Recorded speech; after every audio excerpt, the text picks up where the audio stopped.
Stone Cold Prose, building better words. Hi guys, welcome back to Stone Cold Prose, where under ordinary circumstances we build better words, better thoughts, and better men. I'm Miles Watson, novelist and author of such award-winning series as Cage Life, Sinner's Cross, The Chronicles of Magnus, and now, after Halloween, Something Evil, my epic horror novels series. Anyway. Under ordinary circumstances, we come here to build better words, better thoughts, and better men, as you all know. But I've had some technical issues that have prevented me from doing my job here for a week or two now. What basically happened in a nutshell was I have a very large slate of videos that I pre-record and then edit and then put up and schedule for release. About 3 weeks ago, I discovered that the video that I'd scheduled for that particular week had dropped at midnight instead of 3 p.m. And so when I woke up and discovered that it was basically dead in the algorithm, I pulled it down, meaning to, re-release it, reshoot it anyway. It was kind of a sloppy editing job on my part anyway, which brings me to part 2. I then scheduled some videos for release. When I checked them, I discovered the sound on 3 of them was just bad. The sound was awful, and by awful I mean out of sync. So basically I had to pull them all down, and I didn't have enough material edited to put anything up in the slate. And then last weekend I went to Ticonderoga to take the nerd Star Trek tour on the sets of the original Enterprise that they have up there, which are amazing and which I hope to share with you soon.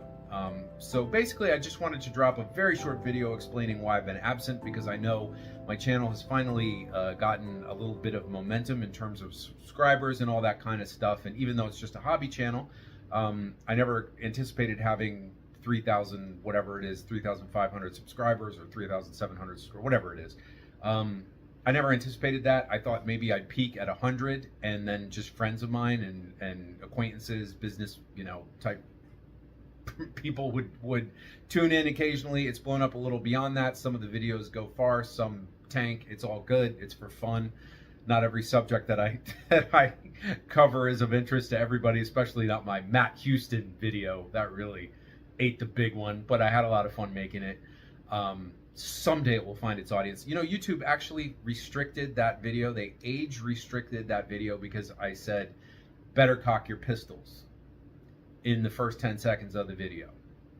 So YouTube, not really a free speech platform, never was, I take it, but it's become increasingly less friendly to free speech. I believe in responsible free speech, but there was nothing irresponsible about saying better cock your pistols. It was the freaking motto of the show during its first season. Anyway, there's only like 5 people on earth that even watched Matt Houston. If you look at the horrible engagement on that video, not to mention the terrible numbers, you'll understand what I'm talking about. My point is just that now that the channel's got a little bit of momentum, I'd be a fool not to sort of see what take it for a test drive and see what it could do. So I know that inconsistency is the #1 enemy of anything on social media. And until now, I've been doing this for a year. That's another reason I wanted to drop a quick video, was 1 year celebration. So this is my first year on YouTube. I started my channel on YouTube because I was between jobs, and I had worked 13 years in Hollywood, as most of you know who follow this channel. I'm a novelist as well, but I had never been able to find what I regarded as a real outlet for my own personal creativity when I was in Hollywood, when I was in the movie business. I worked on numerous television shows, 6 feature films, and I worked at 7 different trailer houses and video games. I worked for 3 or 4 major effects studios as a makeup effects helper monkey, or occasionally technician, sometimes artist. And at no point during that time was I ever able to really do what I wanted to do, what I came to Hollywood to do, which was, write for television and film and do things of that nature, graphic novels, all of it, anything creative that involves writing, or writing matching with art like a graphic novel would do. I wanted to do all of that, and I really wasn't able to do much at all.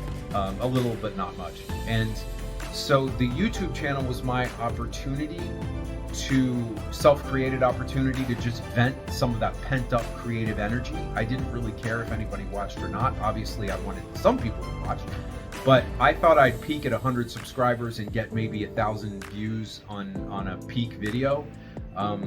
I now have about 3,700 subscribers, I think, 35 or 3,700 subscribers, and I guess my peak video was 16,000 views.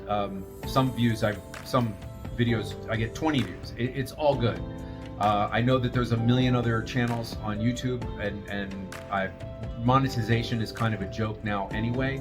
All the content creators that I'm aware of or that I know personally who are way outside my orbit, like times 10, orders of magnitude, they're all telling me that the whole monetization thing's going up in smoke anyway. So, and as an author, I already know what a $1.78 royalty check feels like. So I'm perfectly good not to get any more of those. My finances can withstand not getting those $2 Taco Bell checks. My whole point with the channel was just to vent creative energy. It's been a lot of fun. And I never dreamed for a minute when I started the channel a year ago that it would go even as far as it has. And I don't really have any, Megatron type goals with the channel. I just want it to keep going. I want to keep having fun, and whether a video gets 50 views or 50,000 views, it is what it is. So I just wanted to explain to everybody out there why I've been away, in case anyone actually noticed, which is unlikely, but it could happen. And that I'm going to devote a lot of time this weekend before Thanksgiving to reshooting the videos with the bad sound, 3 or 4 of them. I also have like 10 scripts that I could shoot. I'm not going to shoot all of those at once, but I have a lot of material. I am a writer. The scripts come pretty easily to me, or I shouldn't say easily, but they come pretty naturally to me. I'm full of ideas, like a lot of people are nowadays, full of something anyway. And I would be remiss if I didn't share that something with the rest of the world, whether it wants it or not. So that's pretty much it. We're going into Thanksgiving, so happy Thanksgiving in advance. There will be a video coming out, a nerd video commemorating my Ticonderoga, New York visit to the Star Trek tours. I'm going to do a couple different things on the channel in the next year. That's part of my so-called Project 54, which is, I'm turning 54 next year, so I'm trying to up my game in a lot of areas of life. And one of the things I'm going to be doing is documenting some of the more unusual things that I do. For example, in February, I'm going to be going to a bare knuckle boxing match. If you know me at all, you know I like combat sports, pretty much any variety. I've been to MMA, I've been to Muay Thai, I've been to professional boxing, I've been to amateur boxing, I've been to professional jiu-jitsu, the Eddie Bravo tournaments, I did Glory kickboxing. I could go down the list. I've been beaten up in kickboxing rings myself.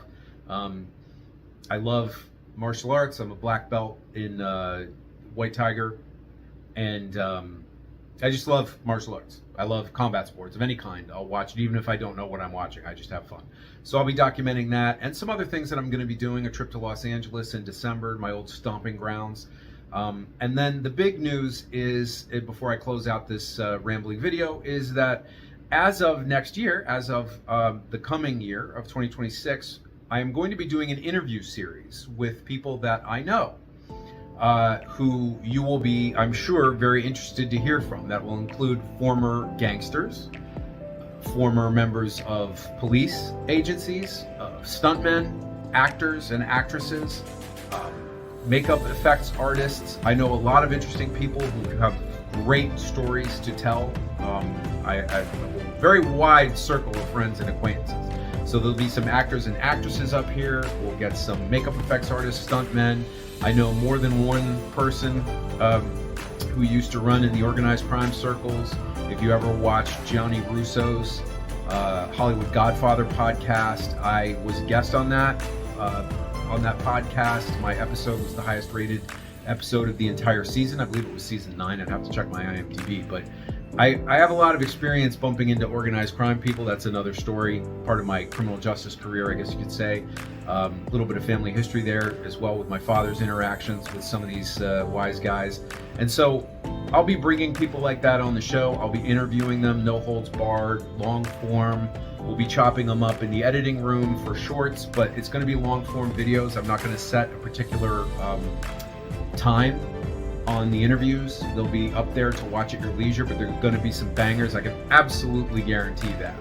So it's time that the world got exposed to some of the more unusual circles that I've run in or been exposed to in my life. And so the time is coming. So as we wind down 2025, and I can't believe we're there yet, I just say get ready for 2026 because it's going to be a banger.